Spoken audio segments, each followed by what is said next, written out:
મૂક સેવક રવિશંકર મહારાજ. લેખક ધીરુભાઈ પરીખ.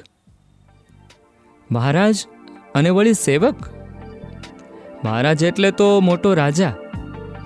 મોટો રાજા તો સેવા કરાવે કે સેવા કરે? હા, પણ આ મહારાજ તો રાજ વિનાના મહારાજ. નવા લાગે છે ને કે રાજ વિનાના તે વળી મહારાજ હોય? હા, આ નવાઈ પમાડે તેવી પણ ખરી વાત છે. લોકોના હૃદય પર જેમની સત્તા ચાલે એવા છે આ મહારાજ. આ મહારાજને તમે નથી ઓળખતા? લો, તો હું એમનું નામ કહું. એમનું નામ રવિશંકર વ્યાસ. હજી ઓળખાણ ના પડી? રવિશંકર વ્યાસ નામ અજાણ્યું લાગે છે? અરે, એ જ એમનું ખરું નામ છે અને વ્યાસ એ જ એમની સાચી અટક છે. આ તો એમના લોકહિતના કાર્યોથી, એમની નિસ્વાર્થ પ્રવૃત્તિઓથી લોકોએ જ એમને મહારાજનું બિરુદ આપ્યું છે.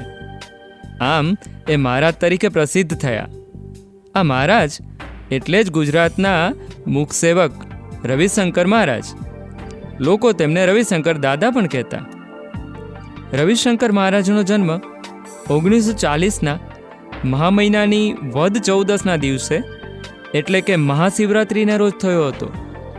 ઈસવીસન 1884ના ફેબ્રુઆરી મહિનાની 25મી તારીખે ખેડા જિલ્લાના રઢુ ગામે જન્મેલા રવિશંકર મહારાજના પિતાશ્રીનું નામ શિવરામભાઈ અને માતુશ્રીનું નામ નાથીબા હતું.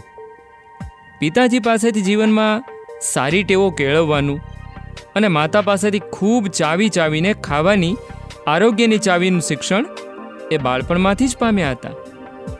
બાળપણથી જ એમનો સ્વભાવ સાહસિક અને નીડર હતો.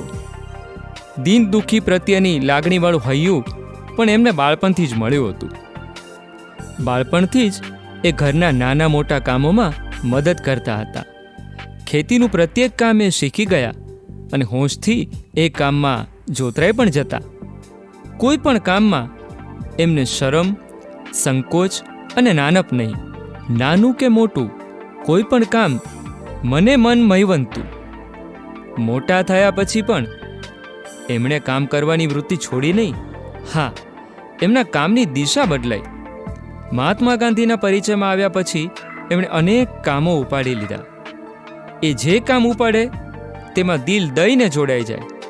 મહાત્મા ગાંધીએ તો કહેલું પણ ખરું, બસ મહારાજની આ જ ખૂબી છે, તેમને જે કામ સોંપો એમાં એ પોતાનો આત્મા રેડી દે અને તેથી જ એમનું કામ ઝળકે છે અને તેથી વધુ સારી અસર પડે છે.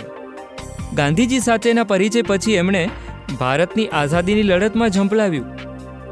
યજમાન વૃત્તિનો ધંધો છોડ્યો, વિલાયતી કપડાં છોડ્યા, ગામ ઘર છોડી એ રાષ્ટ્રના કામમાં લાગી ગયા.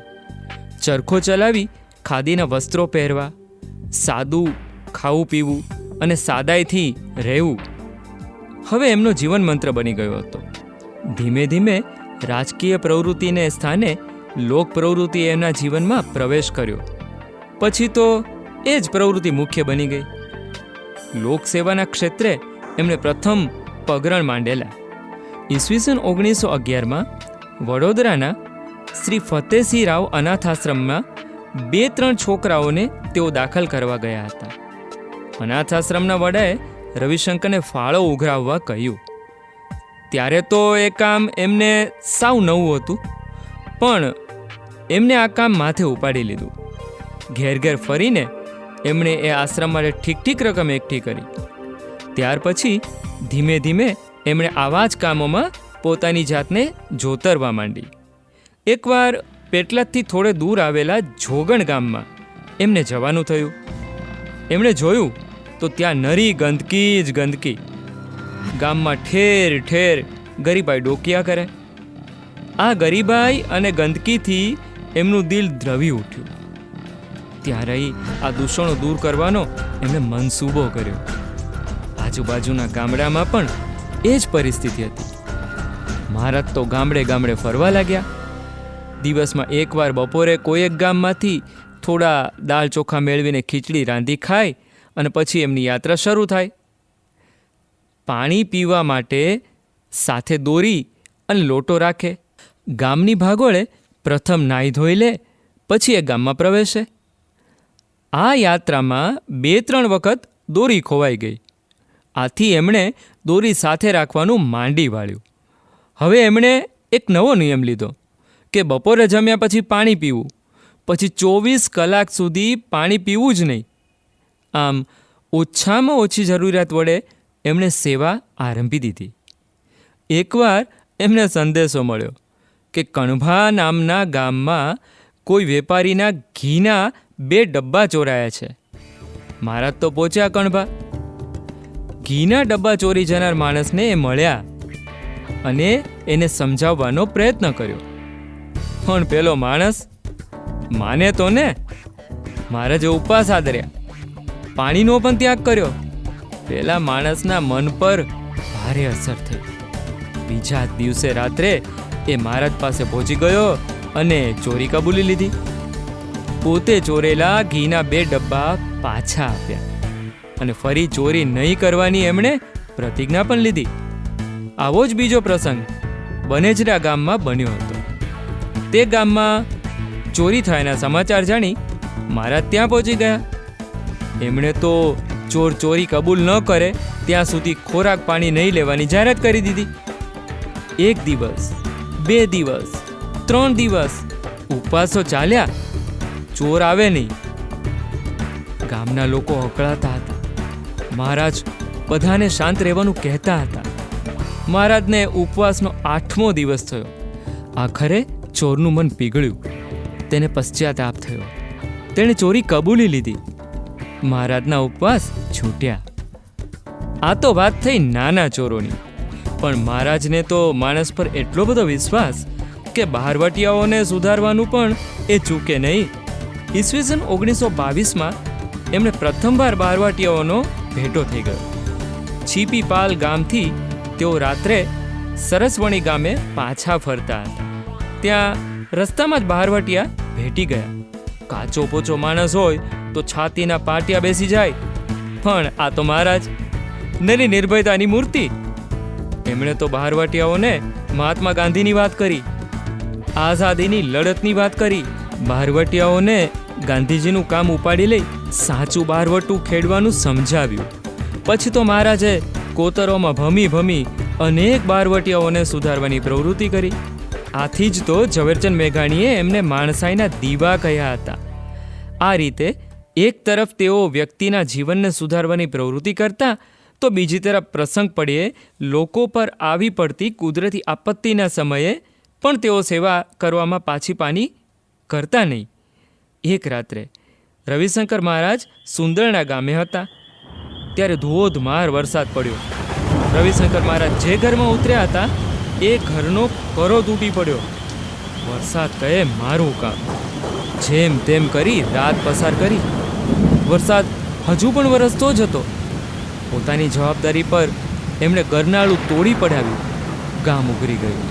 ત્યાંથી વરસતા વરસાદમાં છાતી સમાણા પાણી ખૂંદતા ખૂંદતા મહારાજ નજીકના વટાદરા ગામે પહોંચ્યા. ત્યાં વરસાદથી અનેક મકાનો પડી ગયા હતા.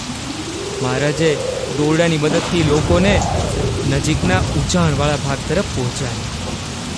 વરસાદમાં પલળતા પલળતા અને ટાઢે ધ્રુજતા મહારાજે કોઈના પડતા ઘરને ટેકા ગોઠવ્યા, તો કોઈને સલામત સ્થળે ખસેડવાના કામમાં લાગી ગયા. લોકોએ તો એમને ભગવાનનો અવતાર જ માન્યા. તો વળી કોલેરા જેવો ચેપી રોગ ફાટી નીકળ્યો ત્યારે પણ મહારાજ રોગીઓની વહારે ધસી ગયા. ઈસવીસન 1941ની વાત છે. મહારાજે છાપામાં સમાચાર વાંચ્યા કે કલોલ ગામમાં કોલેરા ફાટી નીકળ્યો છે અને માણસો ટપો ટપ મરે છે. મહારાજ ત્યાં પહોંચી ગયા. ત્યાંની ગંભીર પરિસ્થિતિ જોઈ તેઓ અમદાવાદ આવ્યા અને કેટલાક સ્વયંસેવકોને સાથે લઈ કોલેરાના રોગીઓની સેવા કરવા કલોલ પહોંચી ગયા. ગામના લોકો અંધશ્રદ્ધાને લીધે દવાખાનામાં જાય નહીં. કોલેરાના વિસ્તારમાં ફરી ફરીને મહારાજ સૌને સમજાવે અને દર્દીઓને દવાખાને લઈ જાય. એમના ઝાડા ઉલટી સાફ કરે, દવાઓ આપવી, લોકોને સમજાવવા, સ્વયંસેવકો અને ડૉક્ટરની વ્યવસ્થા કરવી. આ બધા કામોમાં મહારાજ જાતને પણ ભૂલી એકરૂપ થઈ જતા. આવે વખતે એ મૃત્યુની પણ પરવા કરતા નહીં. દુષ્કાળ પડ્યો છે એમ સાંભળતા જ મહારાજ મદદે પહોંચી જાય. એકવાર બનાસકાંઠા જિલ્લામાં દુષ્કાળ પડ્યો હતો, ત્યારે મહારાજ ત્યાં પહોંચી ગયા. આ પ્રદેશમાં લોકો પાણી માટે વલખા મારતા હતા. ત્યારે મહારાજે ગામડે ગામડે ફરી દિવસ રાત પરિશ્રમ કરી કૂવાઓ અને બોરિંગ કરાવ્યા.